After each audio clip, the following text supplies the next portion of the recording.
on the match and have skipped the ads altogether.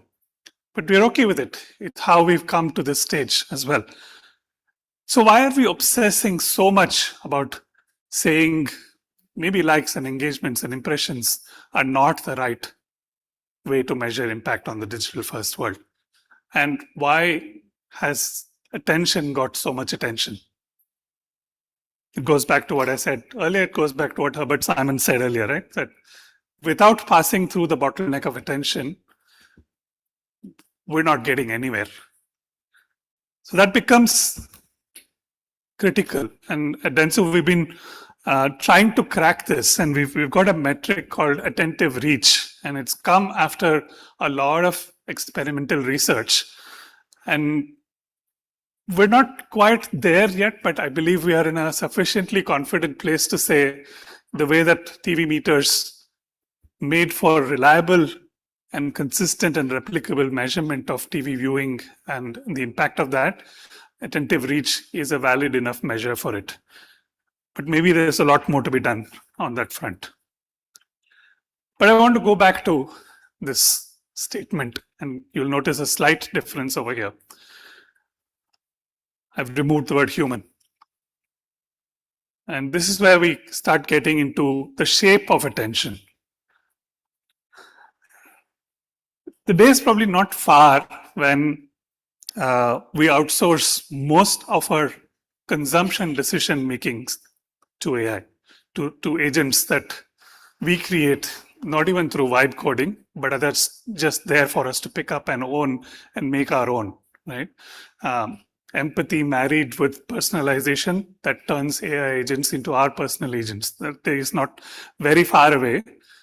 And then those agents are then on Moltbook doing price checks and price comparisons and making the decisions for our shopping. So you've removed the human from the equation altogether. Will attention still be a bottleneck to thought? And first of all, are the machines thinking?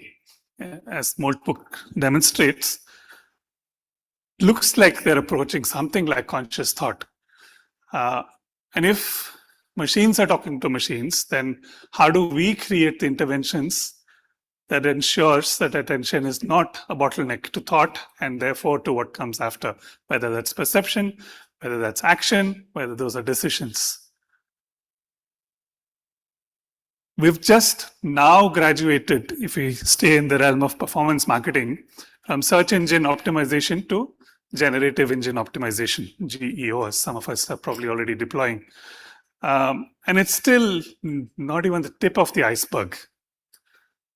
It's still very much just scratching at the surface of what we know today. And the machines are already out there, right? And the smartest people in the realm of AI, and Amar-san, I will point to you as one of the people who's probably thinking about and solving for this, are not scared by it.